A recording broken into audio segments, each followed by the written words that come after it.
Great. Well, thank you everybody for joining today with the Winter Wildlands Alliance and Colorado Mountain Club RIMS app training. My name, for those of you who I haven't met before, I'm Hillary Eisen, and I'm the Policy Director for Winter Wildlands Alliance.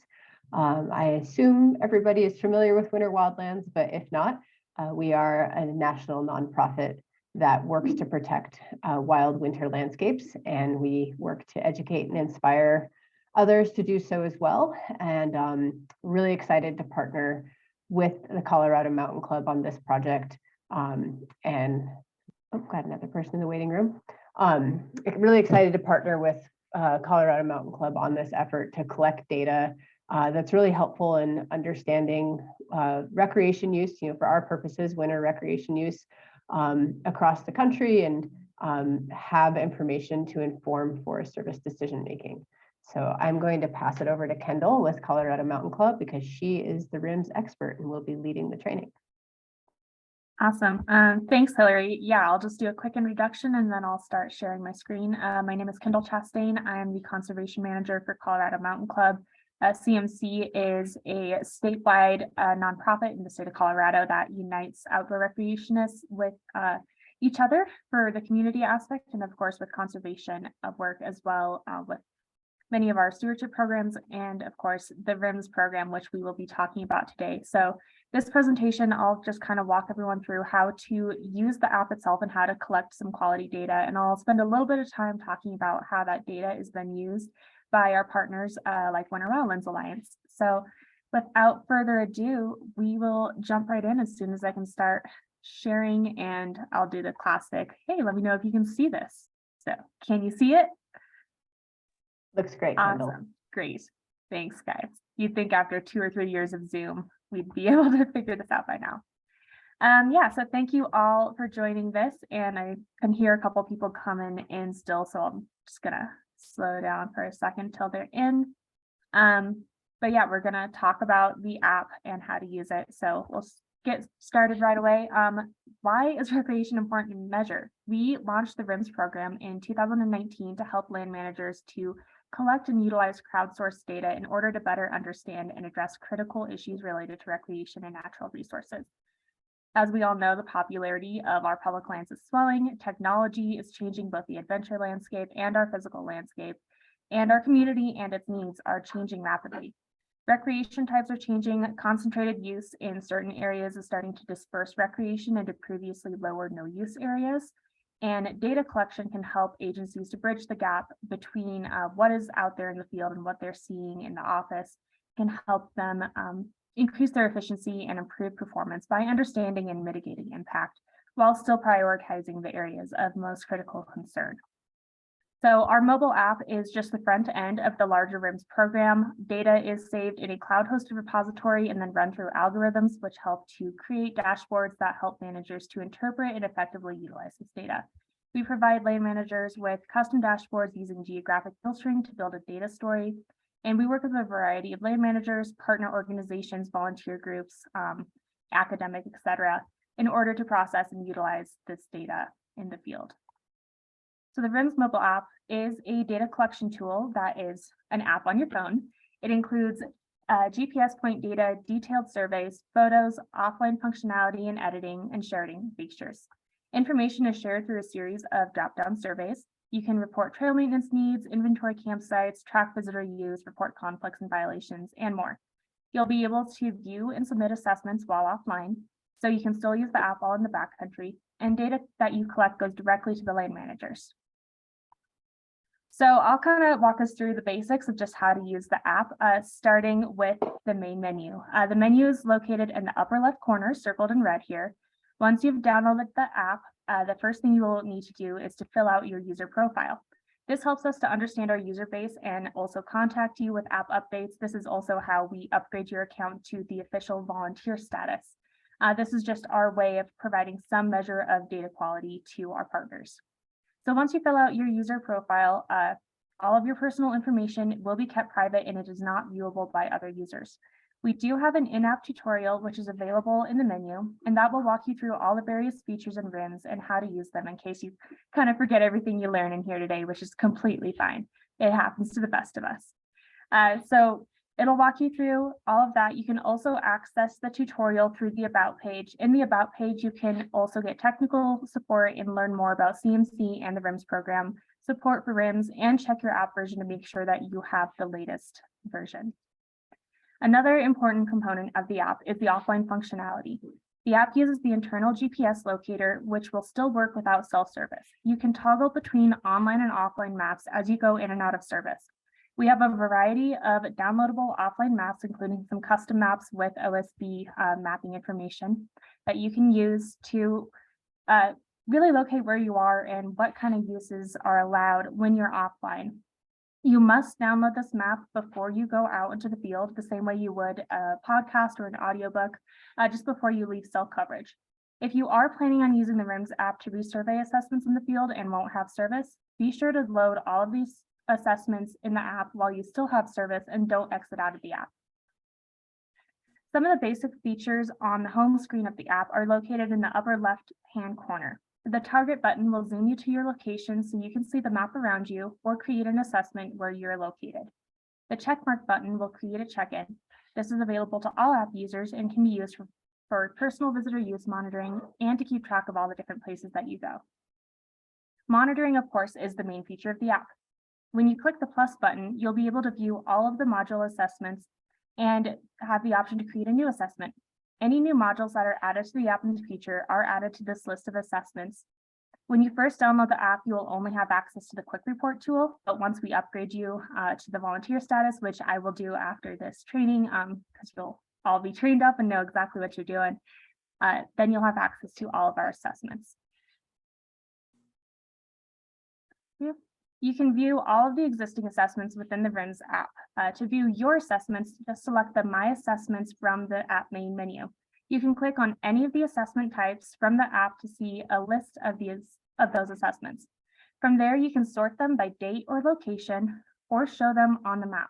You can also do this by clicking on an individual assessment from the home page, or by clicking the Filter Assessments button to see just a certain type of assessments created within a certain time period or by certain users. You can also zoom to a location to view any of those assessments. Click on those to see some more information that are collected within the individual assessments.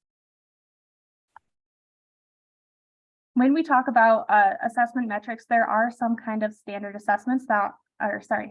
metrics that are included within every single assessment. You don't need to fill out every single field or category in the module, as some might not be relevant to the issue that you're reporting, but do try to be as detailed as possible and fill out as much information as you can.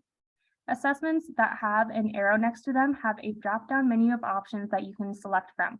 If you're ever confused about a metric in an assessment, you can click the information icon for help. Make sure to check out the RIMS terminology sheet online to review some of the common recreation resource terms. When you view assessments, some issues will be highlighted in red based on some trigger points that we have identified that will direct land managers to the most critical problems that need addressed. You do have the option to resurvey assessments with the latest conditions. None of the previous data is lost, but we will be able to see the updates from there. Click the three dots on the upper right corner to see some more options. Those include the ability to share an existing assessment directly with a partner or land manager as a PDF. You can also edit, but only your own assessments. Once an issue has been taken care of, you have the ability to archive it and hide it from your home screen. Now we'll go ahead and walk through how to actually submit an assessment. Some of the basic functions that are in every module in the app are the location name and coordinates. This could be the name of an area or a trail route number, or just something that would make sense to a land manager trying to locate the issue. Don't just put like my favorite trail number 1, because that's not going to really help anyone but you. Make sure that location services are enabled in order to allow the app to use your coordinates and auto-populate those. You can adjust coordinates by entering them manually or selecting the location on your map. For instance, maybe you took a picture of an issue, but you forgot to actually do an assessment. When you get home, you can enter the coordinates and retroactively still submit that issue. And of course, photos are extremely important to help land managers. Try to submit a photo with every assessment that you take. We do ask that you try to avoid taking pictures of people just for privacy purposes. When you go to submit an assessment, you have the option to upload images either from your camera roll or to submit a photo by taking one with your camera, as long as camera permissions are allowed through the app. Again, only take pictures of the issues that you're reporting, and do try to avoid taking pictures of other users if possible. After you've submitted an assessment, you will need to save and then sync it. There is an option to save an assessment as a draft, which will allow you to return to edit or add information and photos before submitting. You can find saved drafts in the menu, and an orange sync button will appear when you have saved an assessment offline that needs to be uploaded to the cloud. It will disappear once you have saved all your assessments and they have been synced. Finally, another kind of terminology that's pretty standard with most of our assessments is the condition rating. Most of the questions in the app are pretty standardized and objective, but when we ask users to rate the condition of an item, it can be a little bit subjective. So what we really are wanting to try to get from that question is whether the thing you're serving meets agency standards, how well you think it meets or doesn't meet those, or if it just doesn't meet them at all. We generally reserve an extremely poor rating only for those cases in which something is causing an access issue or a safety hazard, or is in like really such a poor condition that it's unable to serve its purpose. So just keep that in mind when you're trying to rate the condition of certain issues. All right, so now we're going to take a deeper dive into each of the individual modules. We currently have 6 modules, including a rapid trail assessment, a dispersed campsite assessment, signs and facilities inventory, visitor use monitoring, and stewardship report, and our brand new conflicts and violations assessment. As a volunteer, you'll have access to all of these modules. With each module, make sure that you scroll, expand fields, and answer any sub-questions that appear. So first up, as we dive into each of these modules, I'm not going to walk us through every single drop-down issue, but I do encourage you to explore the app on your own and familiarize yourself with the option. You can submit a couple of test assessments and we can see those and delete them so we don't have any junk data in there, but it'll help you get used to using the app. Again, I encourage you to check out the RIMS terminology page to understand what some of these drop-down options mean if you're not already very familiar with those. And I will say the most important thing to remember when you're completing any assessment is just what details do I need to include in my report in order for this issue to be resolved. Both of the notes and the photos sections are extremely helpful in helping to understand details and nuances and explain anything that might not make sense or is missing from the general assessment questions. For all of our modules, including the campsite assessment, we use the same terminology, categories, ranking, and inventory systems used by federal agencies. For example, that could be a wilderness characteristic or a trail assessment and condition survey, or TRACS is what the agencies call it. Things like ground disturbance rating, disturbed area ratings, etc. Our campsite assessment is really meant for use in dispersed sites. Of course, you are welcome to survey designated sites or campgrounds, particularly if you notice resource or structure issues or other impacts that are affecting the site. Don't survey sites that are occupied. Hopefully, if we're going into the winter here, you're not seeing too many sites that are occupied, but there are some really hardcore people out there, so you never know. We do say there's a question about residential use that constitutes a campsite that has been occupied for greater than 14 days, which is the federal limit for dispersed camping. In these cases, you can still submit an assessment to inventory the campsite and mark the location in your map. Just indicate in the notes that it was occupied and will need a full assessment in the future. The signs and facilities module is very straightforward. It can be used for issue management as it relates to damaged or graffitied signs, or to inventory where certain signs and facilities such as benches, picnic tables, fire rings, etc. are located. When you're inventorying signs, some of the things to pay attention and look out for are the information that's present. Is that information clear? Is it current? Is it seasonal? Is it accurate? You want to make sure that this kind of information is included in your assessment. For example, if you're going out in the winter and they still have a bunch of information about bears, which are, of course, hopefully hibernating at that time, but they don't have any information about are you beeping, beacons, that kind of stuff, you want to maybe record that in your assessment. And then, of course, visitor use monitoring. It's available for any RIMS user. We have a long list of user types, including both summer and winter activities. The goal of this module is to collect observational data counts of users on public lands. For example, you can count how many cars are at the trailhead and where any overflow is happening, how many hikers, skiers, bikers, etc. you encounter on the trail. that sort of thing. This helps land managers to understand things like visitor use versus impacts and changes over time. Land managers can then use this information to anticipate trends and plan accordingly. Again, we ask that when you're doing a visitor use assessment to not take any pictures of people, but photos of parking lots can be especially helpful in estimating capacity. Next up, we've got our conflicts and violations. This is our brand new assessment. It's about a year old. It'll be developed in conjunction with Winter Wildlands. The idea behind this is that, land managers will often hear of conflicts and violations, but it's usually through anecdotal kind of evidence. So we want to be able to gather data on where and how often conflicts and violations are occurring in a pretty non-subjective manner. So data collected through this assessment will provide useful information to show if there are patterns occurring in certain areas that management actions can address, whether that's turning a trail into one-way traffic to reduce user conflict, or maybe adding a bridge over sensitive habitat area that people are entering, that sort of thing. We do have base maps available that show different recreation zones like wilderness areas, motorized use not allowed, motorized use allowed, etc. These maps will help with determining whether a certain type of use is in violation in the area that you're in. When in doubt, I would say refer to the regulatory signs on the ground in the area. They're usually hopefully up to date, but the signs and facilities inventory will help with that as well. You do have the option to submit this assessment anonymously. If you use this assessment, please only do it if you witness a conflict or violation as it is happening, not if you hear another user telling you about something that so-and-so happened on last Tuesday to their uncle's cousin aunt. Things like graffiti, trash dumping, social trails, those are all covered in other assessments, but conflicts and violations we have certain metrics that are built in, so you'll know which ones are available through there. We do have specific metrics built in to help prevent rants or false reports.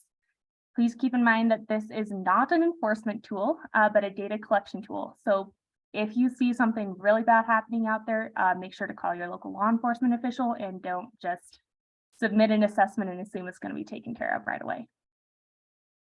One other thing I want to point out with the violations and conflicts assessment is that there is a difference between a poor choice and an actual conflict or violation. For example, on the picture in the left, maybe the road wasn't closed, but they probably still shouldn't have driven on it in that condition. It's not technically a violation, it's just a really bad idea, which of course could eventually result in a conflict, especially if it ends up getting stuck and blocking traffic on that road. However, if this same car was driven on that road before it was opened or during a seasonal closure or the wrong direction on a one-way road, that would definitely be a violation. The picture on the right shows an example of a very obvious violation where somebody has parked in a no parking zone, actually like right in front of the no parking sign. So when you are submitting a violations and conflicts assessment, just be sure to defer to signs on the ground and use common sense and try to give other users the benefit of the doubt when possible. Finally, we have our stewardship report module. You can submit stewardship reports for activities that you do on your own or with a group. You don't have to submit a separate RIMS assessment for a downed tree, for example, if you plan on just cutting it out of the trail yourself. And if you're the kind of awesome person who picks up trash that they find along the trail while you're out hiking or skiing, you can log that as a stewardship report.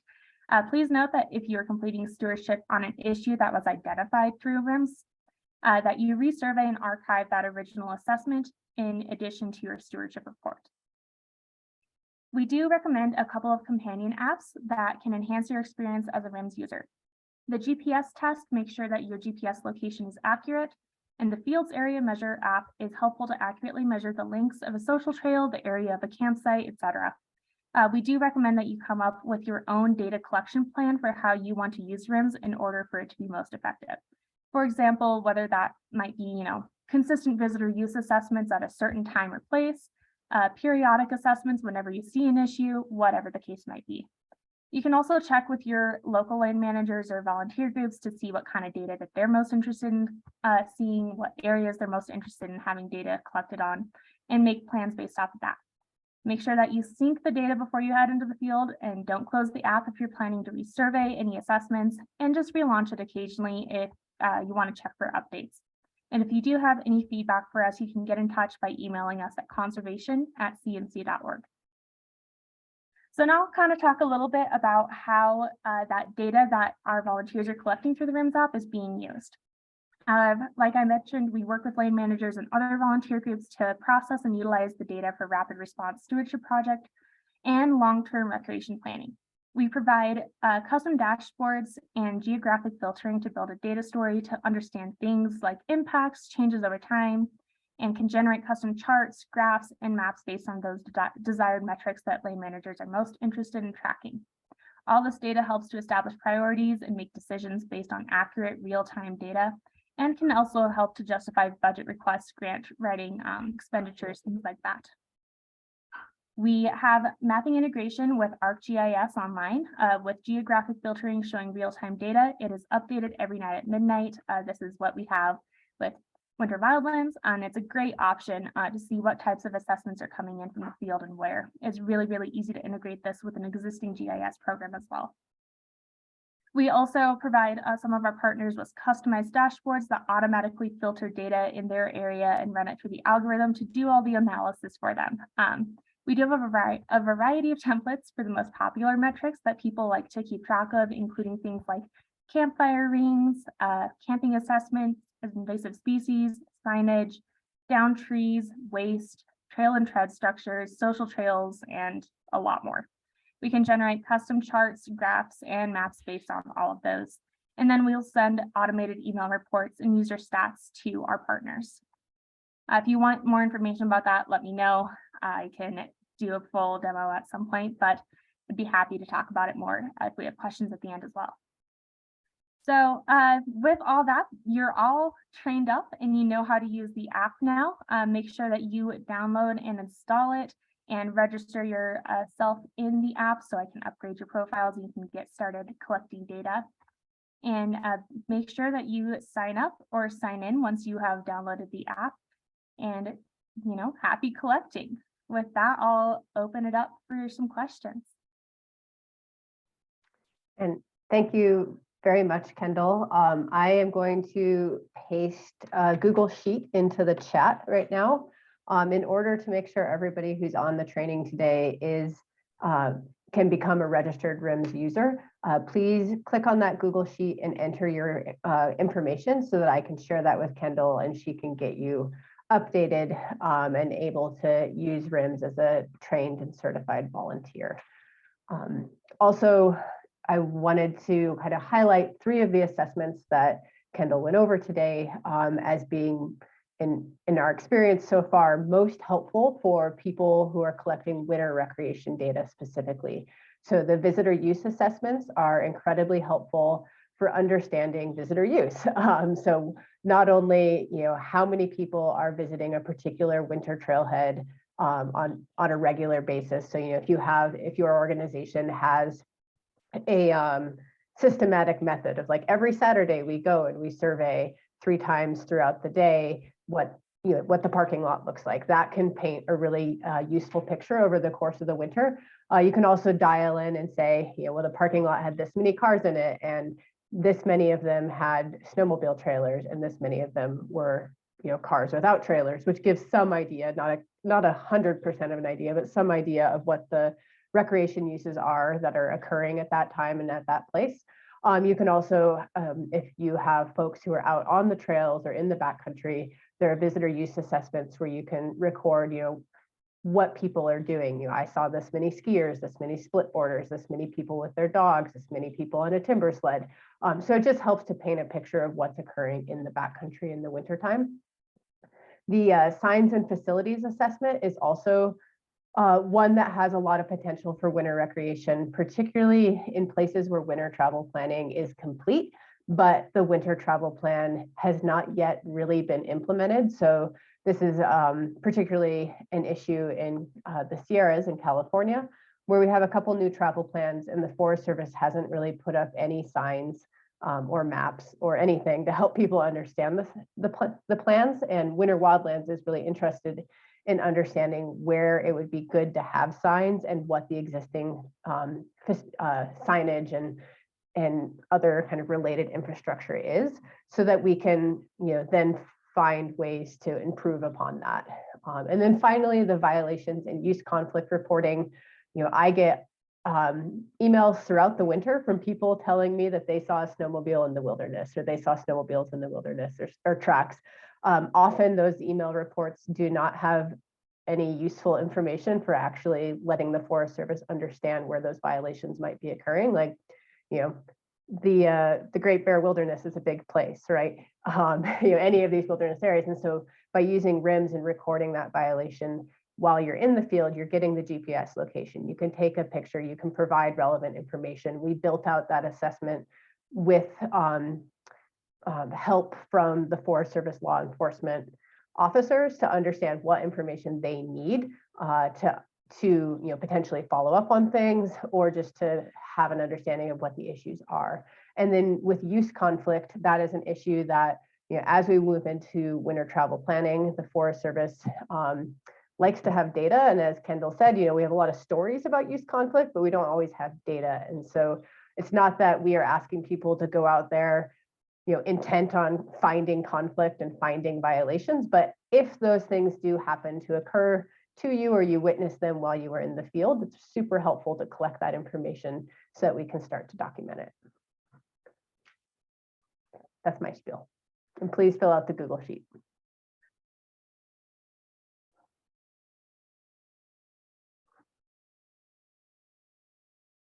Any questions?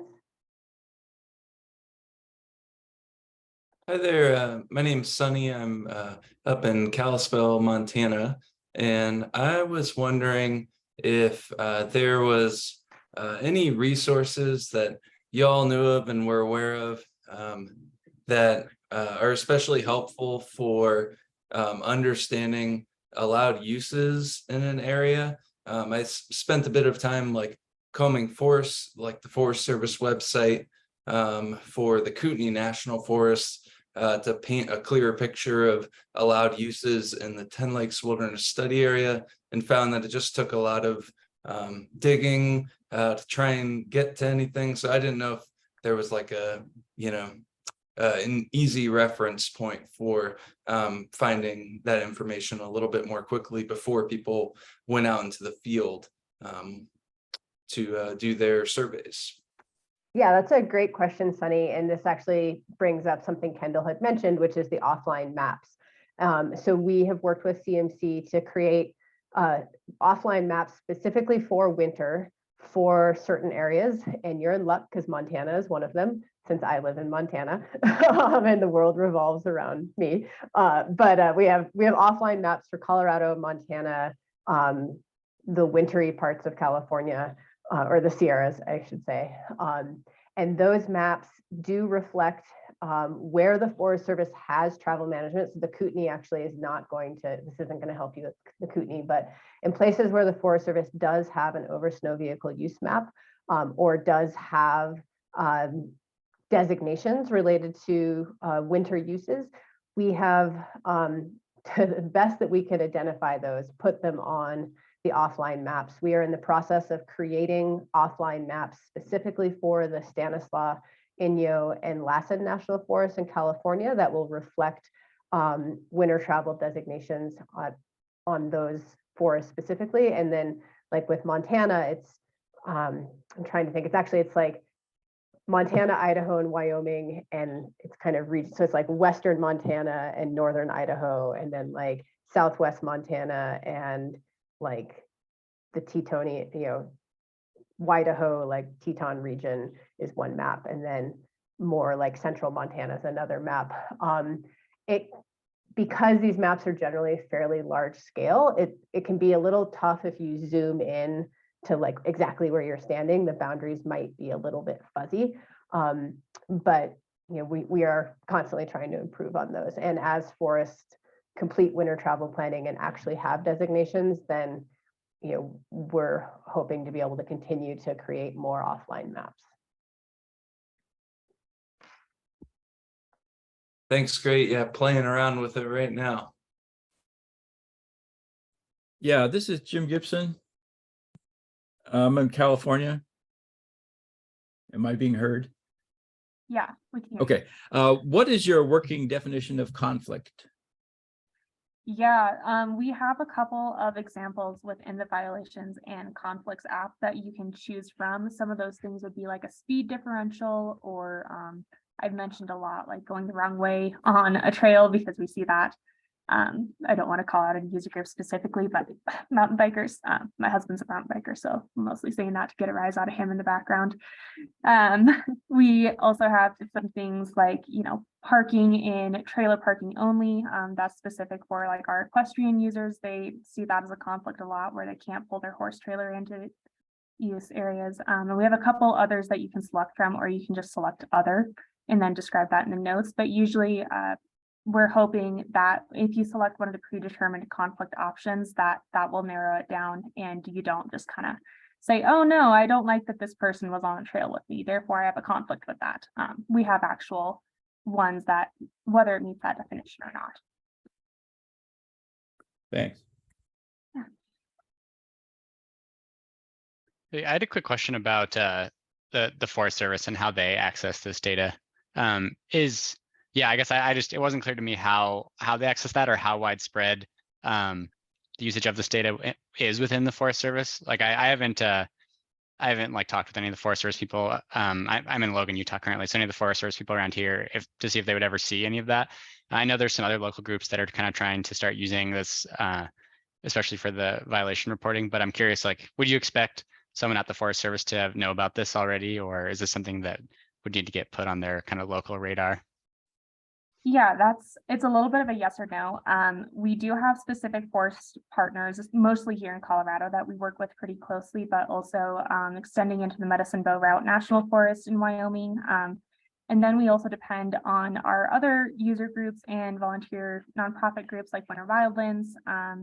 We have another group in Oregon called the Oregon Natural Desert Association. So they're kind of like third-party groups that they are the ones getting the data, and they pass along what's relevant to their Forest Service partners there. So it's kind of like a middleman, but not exactly, because some of these areas can cover more than just Forest Service land. I know specifically in Southwest Colorado, in the Silverton area, it goes in and out between Bureau of Land Management land and Forest Service land. So, just having one or the other isn't always the most helpful, especially when we're thinking about wide scale, regional, national level kind of planning like this happens. You want to have a wider output like Winter Wildlands to be able to kind of see the trends that are going on a regional level with stuff like that. And so, with the specific ranger districts or forest wide, we can get at that a little bit, but sometimes it makes more sense for our other partners to come in. And I will say, I think in your area, the Logan area, we do have a group, Nordic United, who has started using this. So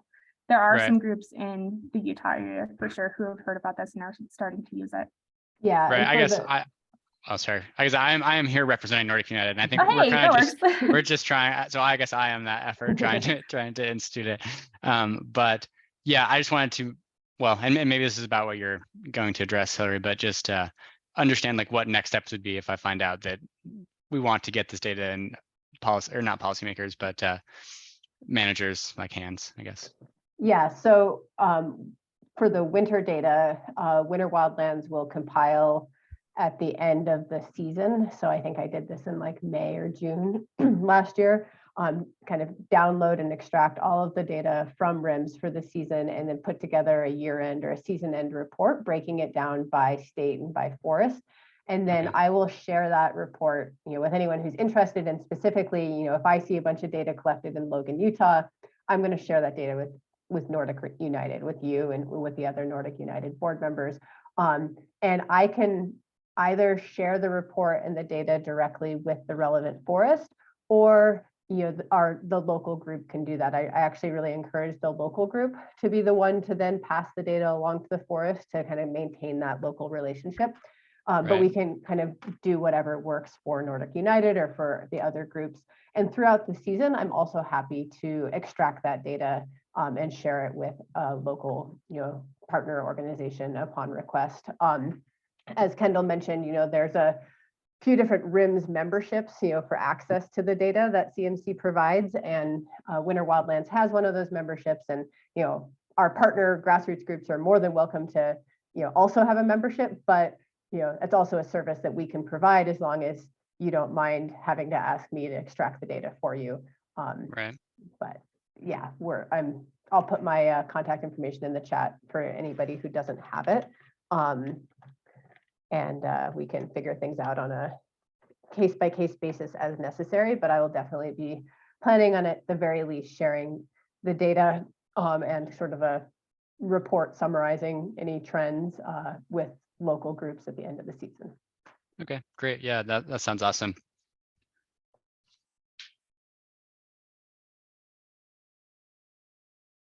Cool. Any other questions?